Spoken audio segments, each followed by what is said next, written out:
Yeah. And so, as we just mentioned, Trevor Bauer, his suspension was originally for 324 games for violating MLB's domestic violence protocol. Obviously, this is a subject that is very, very sensitive because the allegations that are against him are very steep. Independent arbitrator, independent of Bauer's legal team and MLB, found that Trevor Bauer should be suspended for 194 games. Basically, it means that there was sufficient evidence that he did what was accused of him, but it wasn't to the degree that MLB did. I heard this a couple nights ago. I want to say on Effectively Wild, the Fangraphs podcast, and they said MLB shot high because they knew that the suspension would get reduced. But if you shoot high and the suspension gets reduced, it's still the longest suspension in history. With Trevor Bauer's suspension going to 194 games, he will be eligible to pitch on opening day, but he will not be able to be paid for the first 50 games. What are you guys' thoughts? Um, I don't know how this is going to affect clubhouse presence. I don't know who's going to want Trevor Bauer, who's going to be okay with picking up someone with such a bad record. And that's kind of the same reason we haven't seen Aroldis Chapman go off the board. Um, people with bad records outside of baseball don't tend to get picked up. He's going to get picked up. He's going to end up finding a team. But who do you think is desperate enough to get Trevor Bauer and to kind of be like, because if you get Trevor Bauer, it's kind of like a we're so desperate for starting pitching, we're gonna pick up someone with this record and kind of make us look bad. Do you think it's a bad look to pick up Trevor Bauer?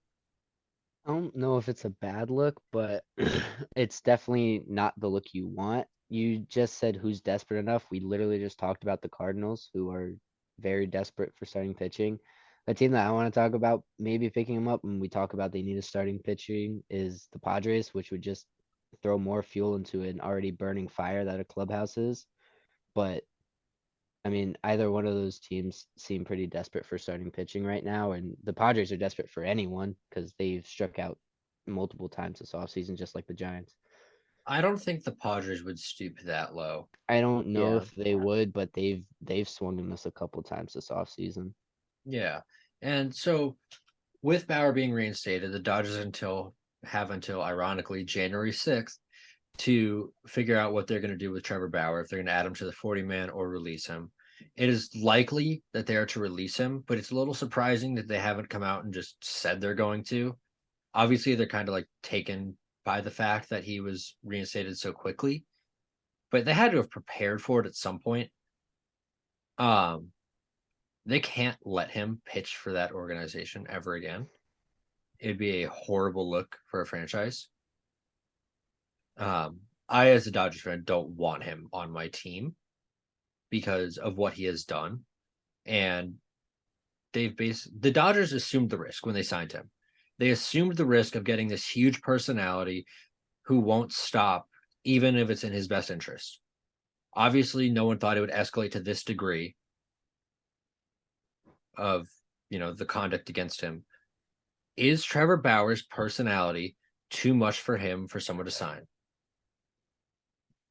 I I think we said someone is going to sign Trevor Bauer, whether it be for a 1 year, $1 million deal. Like I think personally, Trevor Bauer just wants to play baseball at a high level again, and some team out there will be desperate enough to sign him. It's just a matter of time. And I do agree. I don't think the Dodgers will pick him up or keep him or whatever it is. They're I, gonna let him walk out into free agency. I see him going to like a non-contender because if you have a contending team, then you shouldn't be going after a guy like this. I think if we have a good enough core, there should be no reason you go after him. This should just be a pickup for someone to just eat innings. He might be good. I don't know, but I see him going to like a team that falls at the bottom of the division. Like the Royals. Yeah. Yeah, something like that. So, one more Trevor Bauer related question. If Trevor Bauer comes back and performs as the best pitcher in the league, does he win the Cy Young Award? Yes. Yeah. He won't, I don't think he even if will, he but yes. deserves it. He won't. If he is comes out and pitches like the best pit, he would need to have a historic season to win the Cy Young. I think awards look a little bit different than Hall of Fame. I think there's a little bit less to do with how problematic they are and more just purely statistics based for those like those Cy Young MVP awards. So I see it while being nearly impossible that he comes back at a high level. I think that he will get votes if he has a good season. So, given the idea of a story of a Cy Young MVP season, you don't think his would influence some writers in not voting for him? Definitely some writers, but I think a lot of it goes into just numbers. I'm not sure. I don't know. I'm trying to relate this to an example of another problematic player winning the MVP award or some award, but I can't really remember. There's like you There are a can go lot to though. others. You can go to other sports like I'm trying like LeBron. LeBron was like so good for like it's not problematic, but like it's like LeBron winning over and over and over again, right? And you don't give him the MVP or like Dennis Rodman. Dennis Rodman didn't win like defensive player of the years a couple times because of just his problematic nature. I guess that makes sense.